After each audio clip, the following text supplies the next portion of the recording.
Howdy, lieutenants and economists. The most volatile, evil, disgusting things on the planet, humans. If you have a video request, you can always go to assholeconsulting.com. Yeah, I am gonna charge you, kids. And that is the importance of not fucking up. You are such an asshole!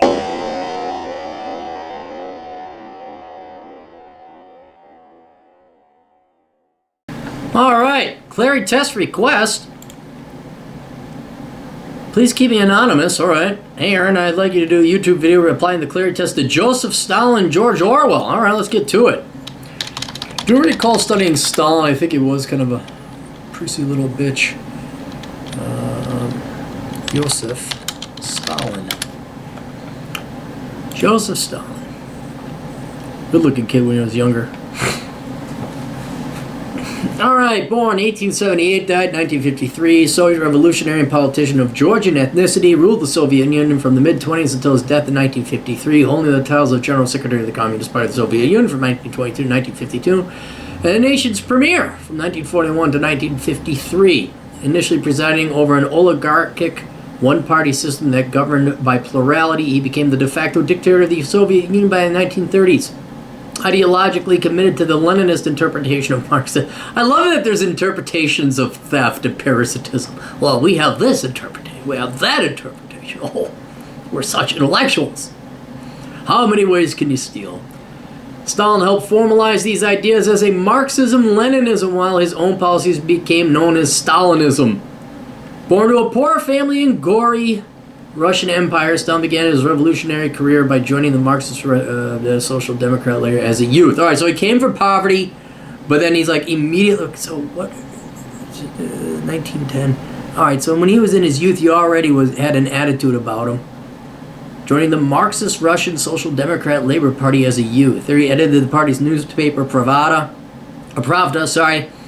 and raised funds for Vladimir Lenin's Bolshevik faction via robberies, kidnappings, and protection, right? Avoiding work at all costs. Hey there, Stalin. What a fucking...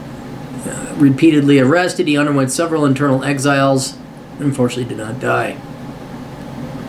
Bolsheviks seized power in Russia during the 1917 October Revolution. Stalin joined the party's governing Politburo, where he was instrumental in overseeing the Soviet Union's establishment in 1922. Okay, so he was already, what is that, it's 22 years until so he was 44. So he was 46 when Lenin died. Stalin assumed leadership over the country. Alright, so when he was a kid, he had no intention of working. None. He was going to lead. You want to talk about social justice warriors, the kids who major in worthless shit. You wonder why the Clarey test is created, so you can identify who the future Stalins are. And I'm not, this isn't bullshit, this isn't a joke. Kids, little kids who have egos that think they're going to tell the world how to run it because they don't want to work a real job. That's pretty much every socialist, every SJW ever. And Stalin being one of the prototypes of that. So he came from poverty, alright, so he does get a point there, but did he even go to school? I'm going to give him a point because it was painfully obvious. What the degree question answers is whether this person ever had an intention of working. He never did. Childhood to young adulthood. Spiritual seminary in Tiflis. He enrolled at the school enabled by scholarship, allowed him to study at a reduced rate. Here he joined 600 trainee priests. Oh, the irony. Where it's successful, great contributor to write poetry. Didn't Hitler write poetry? 5 of his poems were published on the Sumans. Solsalio.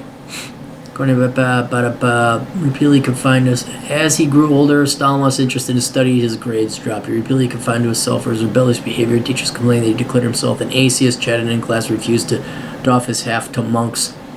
Oh, because he was just so cool. He was just so intelligent. Okay, alright. So, you're going to get a point against you because you majored in stupid shit. You had never had any intention of working a real job. Poet. And then what did he do? Then he went into...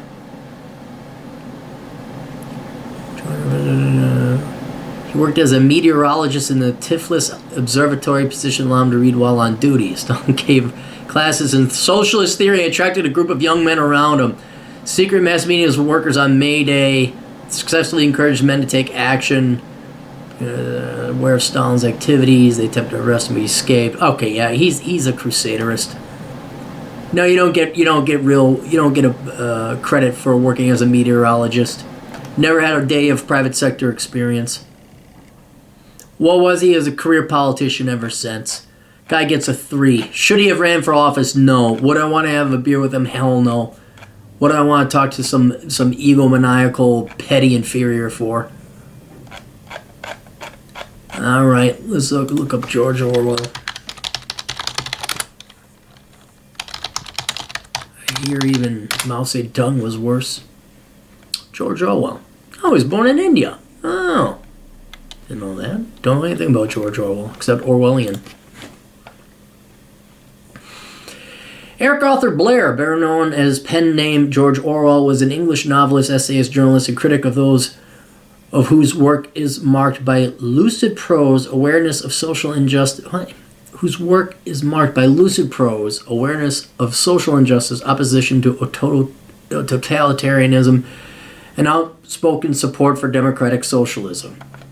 Wrote literary criticism, poetry, fiction, and polemical journalism. Doesn't sound like a real job. He's best known for the allegorical novella Animal Farm and dystopian novel in 1984. His nonfiction works include The Road to Wigan Pier, documenting experience, coming experiences of the Civil War in Spain, essays, early years. His great-grandfather, Charles Blair, was a wealthy country gentleman in Dorset who married Lady Mary Fan, daughter of Earl of Westmoreland. Had income as an absentee landlord of plantations in Jamaica. His father, Richard Walmesley Blair, worked in the opium department of the Indian Civil Service. His mother, Anna, grew up in Burma, where her French father were involved in speculative ventures. Eric had 2 sisters, younger, older. Eric was brought up with the company of his mother's sister. Apart from a brief visit, Anna family did not see their husband or Richard Blair until 1912. His mother's diary described his living around social activities and artistic interests. He sounds like he came from money. Oh, wait.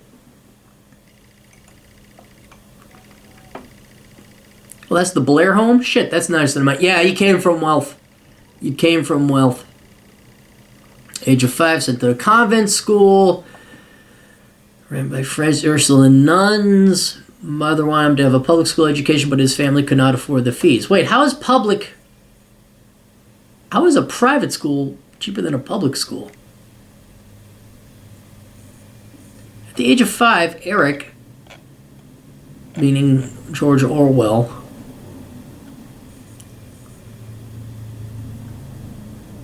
Eric was sent as a day boy to a convent school in the Helen-on-Thames, which Marjorie also attended. It was a Roman Catholic convent run by French Ursuline nuns who had been exiled from France after religious education was banned in 1903. His mother wanted him to have a public school education, but his family could not afford the fees, and he needed to earn a scholarship. Blair's brother. See, I don't know how do you have this nice house and your grandfather's all connected and wealthy country gentleman, and now you can't afford the fees?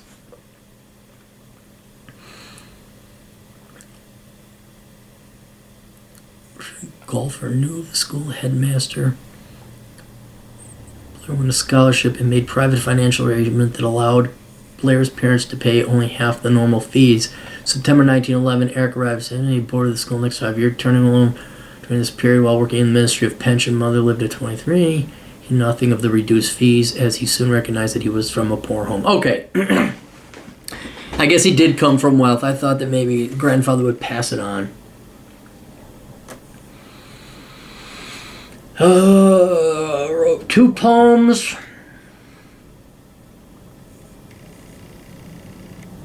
Neglected academic studies. Joined a college magazine. Joined publications. Could not afford to send him to university without scholarship. From his poor results, wouldn't be able to win one. Runciman noted that he had a romantic idea about the East.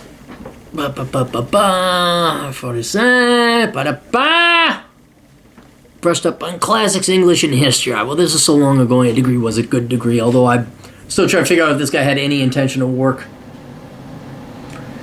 Policing in Burma. Blair's maternal grandmother lived in Molheim, so he chose a posting in Burma in 1922. He sailed up on this to join the Indian Imperial Police in Burma. All right, you get credits for that. No wealth. Had a real job. Month later, arrived in Rangoon. Traveled to the police training school in Mandalay. He was appointed as assistant district superintendent. Principal. He was posted at a frontier outpost. Working as a police officer gave him considerable responsibility, while most of his contemporaries were still at university in England. When he was posted farther east in the Delta to Twante as a subdivisional officer. How many ranks do you Brits have in your police? He's responsible for the security of some 200,000 people. Sarah close to Rangoon. Just trying to... He had real-world working experience.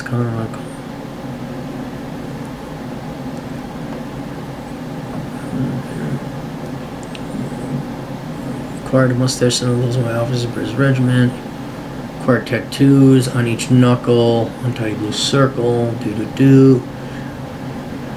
He was assigned. Alright, so when did he go there? 22. So he did 4-year stints. London and Paris. Settled back in London. Renewing acquaintance. God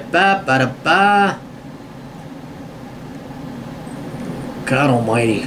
This is a long-ass entry. Teaching career. In April 32 became a teacher. Oh my god, how long is this entry?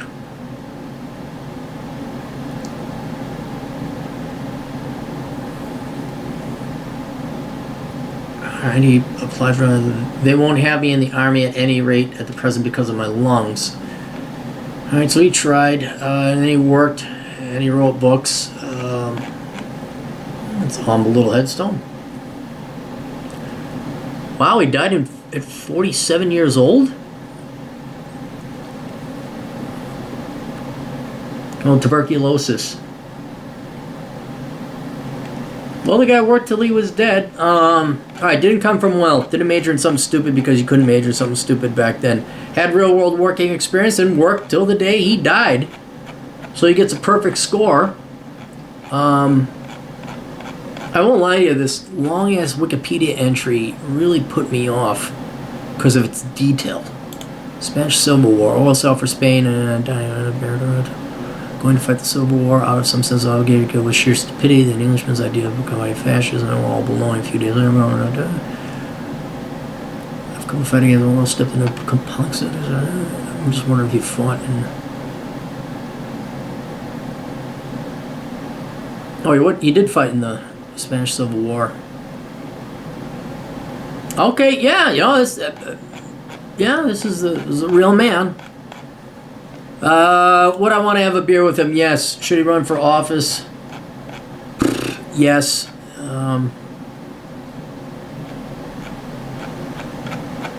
But aside from that, this is way too much detail.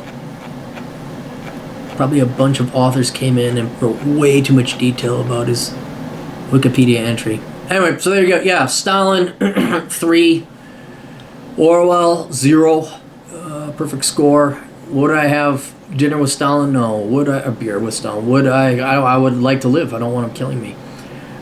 Should Stalin have run for office? He wouldn't care if you wanted him to run or not. He was going to become the dictator supreme, beloved supreme leader.